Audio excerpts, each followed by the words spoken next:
बिस्मिल्लाहिर्रहमानिर्रहीम। अस्सलाम वालेकुम व्यूअर्स। अब हम करने लगे थर्ड क्वेश्चन ऑफ एक्सरसाइज 14.1 इसकी 2 का बी पार्ट, उसका थर्ड क्वेश्चन करेंगे। इसमें डेटा कुछ दिया गया, आपने पहले डेटा को लिखना है, फिर फार्मूलाज अप्लाई करने हैं। मैं डायरेक्ट फार्मूलाज अप्लाई करूँगा और यहाँ जो फार्मूला अप्लाई होने वाला है ये थर्ड फार्मूला है। मैंने कहा आपको लहदा एक वीडियो में बताऊँगा किस तरह से आपने फार्मूलाज जनरेट करने हैं। ये सारे वाले y bar divide by sigma x minus x bar square. अब यहाँ ये सारी वैल्यूज़ लिखनी है आप लोगों ने। ये पहली आ रही है हमारे पास 9871 डिवाइड बाय, ये हमारे पास डेविएशन का स्क्वायर 2800। ठीक है, अब इनको डिवाइड करके हमने सिंपली यहाँ ही आंसर लिख देना है। कैलकुलेटर उठाना है, 9871 डिवाइड बाय 2800, प्रेस एंटर करना है। ये आपके पास वैल्यू आएगी 3.5254।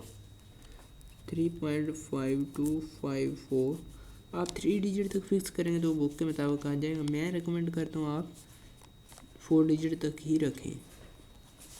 और एक वैल्यू आएगी इसी तरह वाई बार माइनस बी एक्स बार।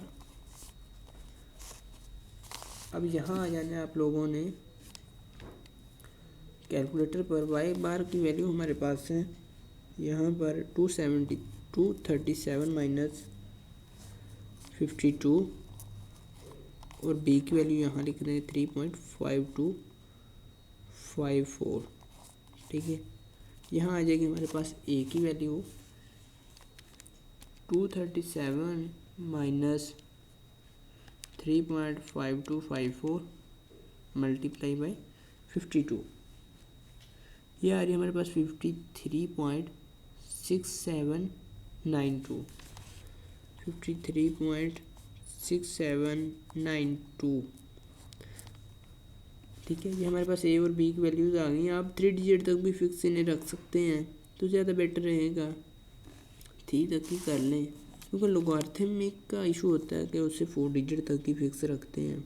3 तक मैं फिक्स करके देखता हूँ हमारे पास क्या आंसर आ रहा है।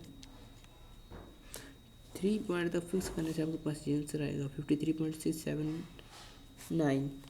3 या 2 डिजिट तक ही रखें। ठीक है, is equal to a plus b x 525x। ठीक है, ये इस तरह से आपके पास रिग्रेशन लाइन बनेगी। मिलेंगे नेक्स्ट वीडियो में एक नए लेक्चर के साथ। तब तक के लिए अल्लाह निगहबान।